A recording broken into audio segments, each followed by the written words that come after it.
오늘 본문이 기록된 8장을 읽어보시면은 이제 드디어 예루살렘 성이 재건되었다는 것을 알 수 있습니다. 이제는 튼튼한 성벽이 백성들을 안전하게 지켜줄 것이고 적들이 함부로 쳐들어올 수 없으니 안심하고 농사도 지을 수 있습니다. 이스라엘 백성들은 삶의 풍요와 안정을 기대할 수 있게 된 것입니다. 하지만 그것만으로는 사람은 만족할 수 없습니다. 인간의 영혼에는 눈에 보이지 않는 성으로는 채울 수 없는 거대한 빈 공간이 있는 것입니다. 사람은 그 영혼이 채워지지 않으면 아무리 안전지대에서 살아도 불안해서 못 살고요. 창고에 물건을 가득 채워도 만족하지 못합니다. 이제 이스라엘 백성들에게 필요한 것은 공허한 영혼을 채울 말씀이었습니다. 느헤미야가 예루살렘 성의 재건을 통해서 하나님 나라의 외양을 완성하는 일에 헌신을 했다면 에스라는 이스라엘 백성들에게 말씀을 전해줌으로써 하나님 나라의 백성들의 내면을 건설하는 일에 헌신한 사람이라고 할 수 있습니다. 에스라 선지자는 느헤미야보다 약 14년 정도 먼저 폐허가 된 예루살렘에 들어왔습니다. 그리고 지난 14년 동안 열심히 유다 백성들에게 주님의 말씀을 선포했지요.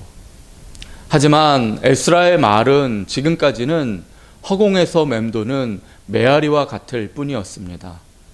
유다 백성들의 관심은 하나님의 말씀에 있지 않았습니다. 당장은 목숨을 보호하고 굶어 죽지 않는 것이 그들의 삶의 우선순위였던 것입니다. 그러나 그 결과는 어떻습니까? 하나님의 말씀을 우선순위에 두지 않는 그들의 인생은 총체적인 불행에 빠져 있었습니다. 여전히 적들의 공격에 무방비로 당할 수밖에 없었고 수탈로 인해 식량을 빼앗기느라 항상 굶주려 살았으며 지난 140년 동안 무너진 성벽 하나 보수하지 못했습니다. 그러던 중에 하나님께서는 그들을 회복시키기 위하여서 느헤미야를 유다 땅으로 보내십니다. 놀라운 일이 일어난 것이지요. 아닥사스다 왕이 신임하던 그 페르시아 제국의 신하가 유다 땅의 총독으로 부임한 것입니다. 아마 유다 백성들은 이미 느헤미야의 이름을 익히 들어서 알고 있었을 것이라고 우리는 추측할 수 있습니다. 같은 동포이기는 해도 느헤미야는 실패한 인생을 살아가는 자신들과는 완전히 다른 인생을 살고 있었습니다. 페르시아 제국의 중심부에서 고관대작으로 살고 있었던 동포였습니다. 그런 느헤미야를 유대 백성들이 볼 때는 하늘처럼 우러러 보이는 그런 존재였을 것입니다. 그런 느헤미야가 자신의 삶을 포기하고 화려한 삶을 내버리고 자신들을 위하여서 총독으로 내려온 것입니다.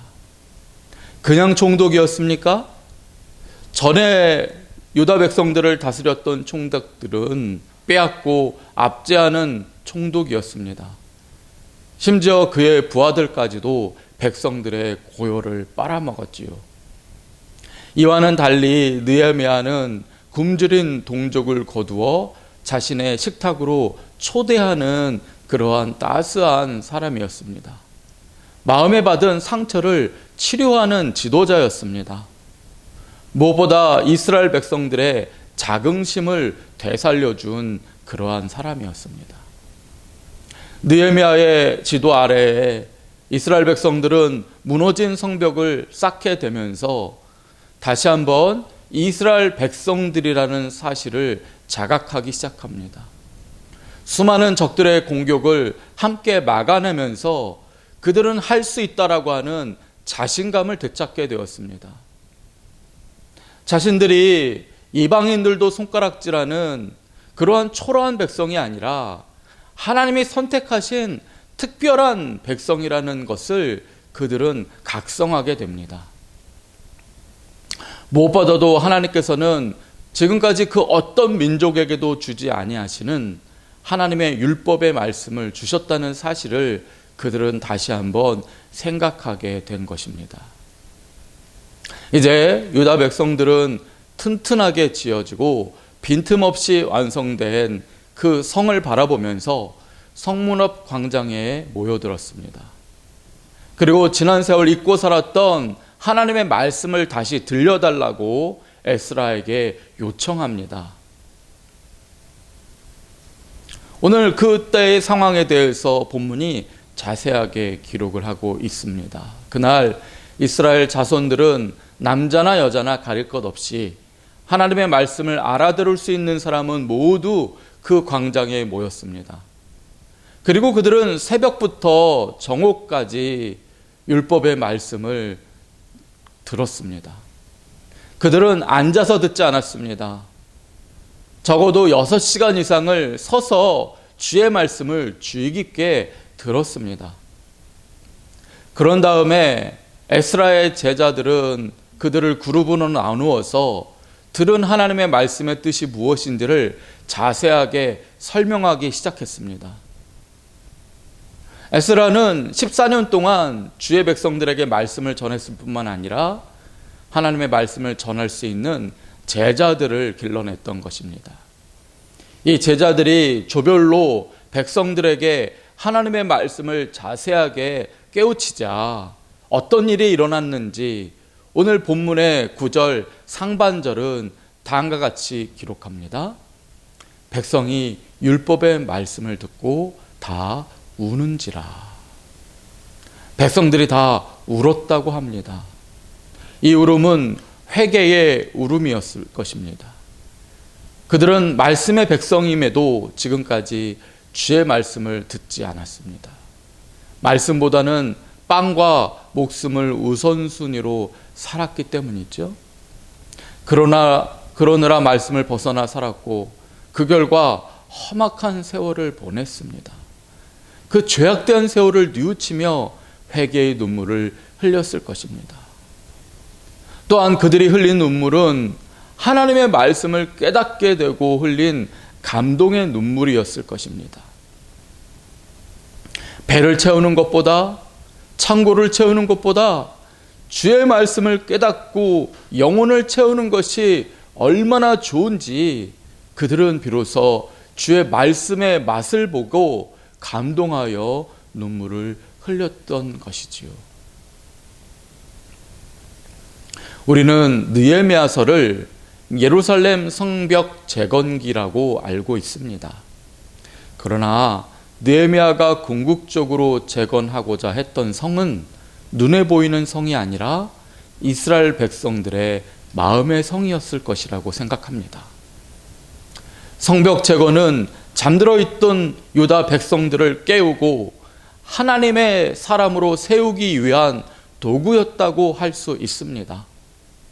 느헤미야와 함께 일하는 동안 이스라엘 백성들은 자신들이 누구인지를 깨달았습니다. 그들은 말씀의 백성으로 거듭납니다. 느헤미야가 세운 이스라엘 성벽은 그 뒤로도 여러 번 다시 무너졌습니다. 지금 예루살렘에는 성벽의 한쪽 면만 남아 있을 뿐인데요. 그나마도 진짜인지 아닌지에 대한 학자들의 의견이 분분합니다. 하지만 느헤미야가 세운 궁극적인 성은 믿는 자들의 마음에 남아 있는 줄을 믿습니다. 에스라가 주의 말씀을 낭독할 때 백성들의 마음에는 영원히 무너지지 않을 성이 세워졌습니다. 이 성은 주 하나님이 함께 하시는 믿음의 성이었습니다. 여러분, 사람들은 저마다 자신만의 성을 쌓고 살아갑니다.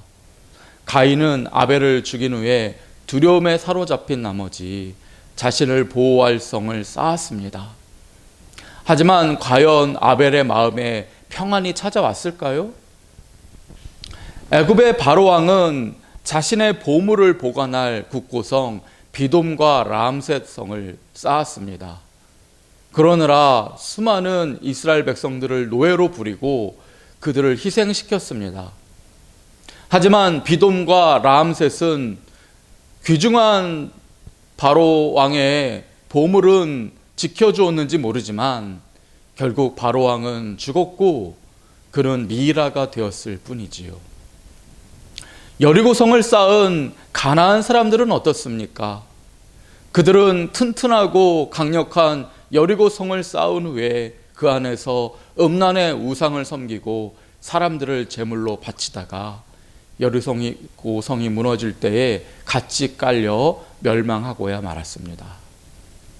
그렇다면 성도 여러분, 여러분은 지금 어떤 성을 쌓고 계십니까? 우리가 쌓을 성은 자신의 안위를 위해 쌓을 성이 아닙니다. 자신의 재물을 보관할 그런 성이 아닙니다. 우리가 쌓을 성은 하나님의 나라이며 믿음의 성이어야 할 줄을 믿습니다. 이것만이 무너지지 않고 영원할 것입니다. 오늘 저와 여러분이 느헤미야처럼 영원한 하나님 나라의 성을 쌓는 일에 헌신함으로써 무너지지 않는 성의 주민이 되시기를 주님의 이름으로 축원드립니다. 아멘. 기도하겠습니다. 주님, 우리의 남은 인생을 가인이나 바로 왕처럼 자기 자신을 위한 성을 쌓느라 낭비하지 않기를 원합니다. 느헤미야처럼 주의 나라를 위해 수고함으로 무너지지 않을 성을 저 하늘나라에 쌓게 하여 주옵소서.